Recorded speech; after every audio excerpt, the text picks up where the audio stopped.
What is up, everybody? It is Wick here, and I've got some items I've sold on eBay. These are things you can pick up at yard sales, thrift stores. Anyone can pick these up, and anyone can flip them on eBay. The first item I have here is this wide vision hummingbird depth finder, fish finder. I picked this up for $20 at a garage sale, and I sold it really quick for 120 bucks plus shipping. However, the guy returned it. It's missing the transducer cable, I believe it is. And I knew it was missing it, and I put it in the description. I took pictures of the cable. You can see I laid everything out here, and I just said this is all that's included. And he was just kind of like, how am I supposed to use it? I'm like, well, I put that in the description, but we'll take a return. Got it back, relisted it, and it sold again right away, and haven't had any problems with this one. Made some great profit on this, and I always keep an eye out for these fish finders. A lot of them are really good money. Some of the really old ones, not so much, but yeah, keep an eye out for hummingbird. Next, we got this Bearcat police fire weather radio thing. I picked this up at a thrift store for $5. A church-based thrift store that really has really good prices. This is one of the most expensive things I've ever bought there. Usually I'm paying 50 cents or $1 for items, but that's fine that I paid $5 because I sold it for $40 plus shipping, and this sold really quick as well. I've sold these types of radios, CB equipment, stuff like that in the past. A lot of it does well. You can see the model numbers right there on the unit. You just look that up on eBay, check out the solds, see what they're selling for. They're easy to test. You just plug them in, turn them on, see if the buttons work, all that. Just some easy profit. Next, we have some Ford truck stickers. These are vintage. I picked up a lot of stickers that were Ford, Honda, some other types of like oil-based like diesel stickers, stuff like that. And picked them up at Goodwill for, I think, for $3 for the whole bag. And I've just been selling, different lots of them. Here's the Ford ones I just put together. Actually charged shipping, which I didn't mean to do that. I was just going to ship them free first class because they're so light. Someone still bought them, so that's good. I got extra money on them. I think in the end, I'm going to make about $150 on the bag of stickers I bought from that Goodwill. So definitely something to keep an eye out at for yard sales is the vintage stickers, vintage anything really. Next, we have this Millboards game. Maybe it's Millboards. I don't know how to pronounce it. It's French. From 1971. I've sold these games before, and they move really well if you're getting them complete and clean enough condition. I paid $1 for this at Goodwill, and I flipped it for $20.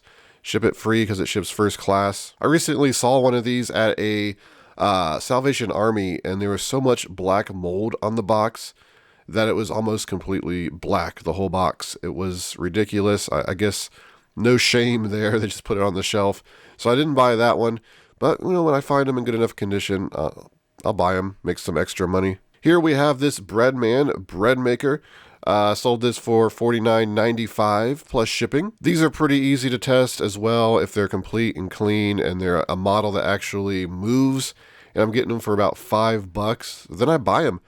I think I only paid $5 for this one at a yard sale. A lot of times I part these out. I sell the lid, the paddle, the pan. Every unit is different. Some of them are just way too long tail.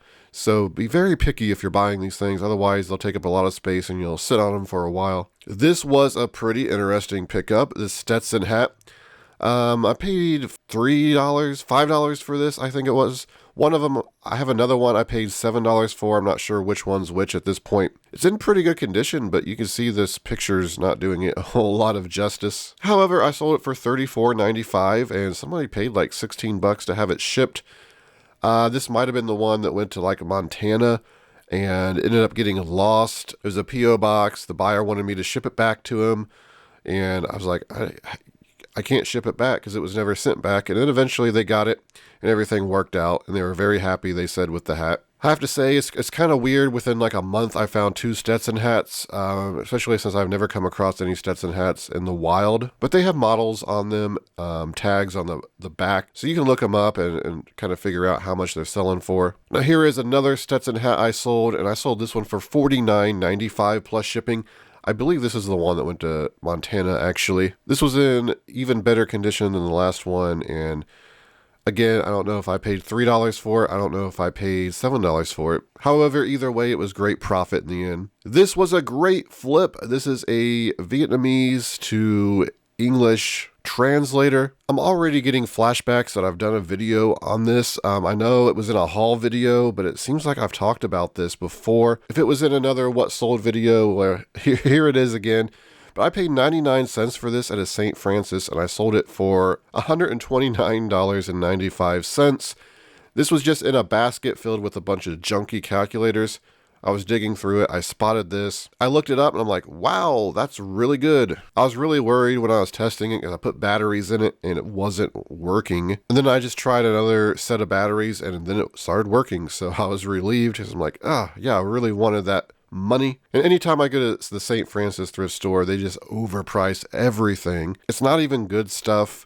And I always make it a point to try to find something, and I'm really happy that I found this unit there. It's also kind of weird, isn't it, that people still buy these things and pay so much for them? Like with the age of smartphones, anyone can just use Google Translate and speak whatever language they want, and then it will translate it and speak it back in that language.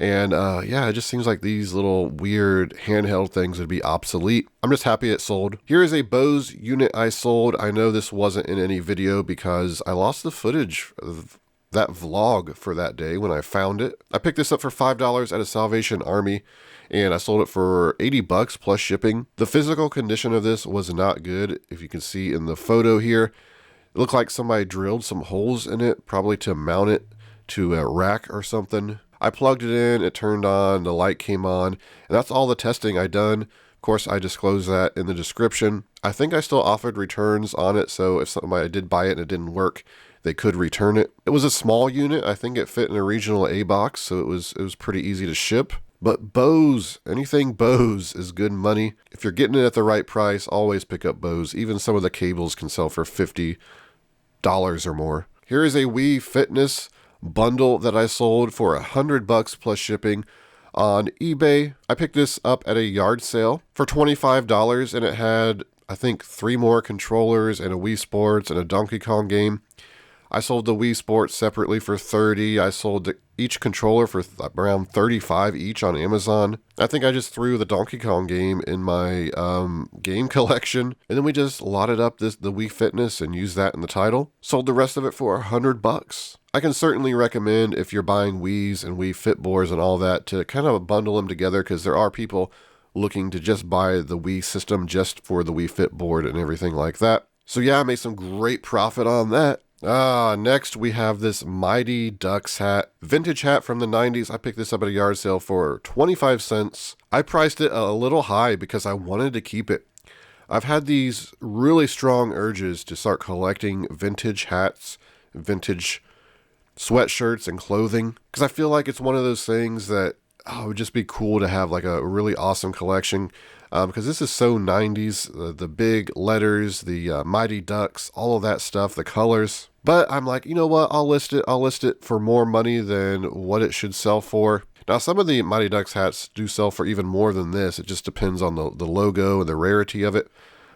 This one, you know, there's a lot of them on there already, selling for around $20, $25.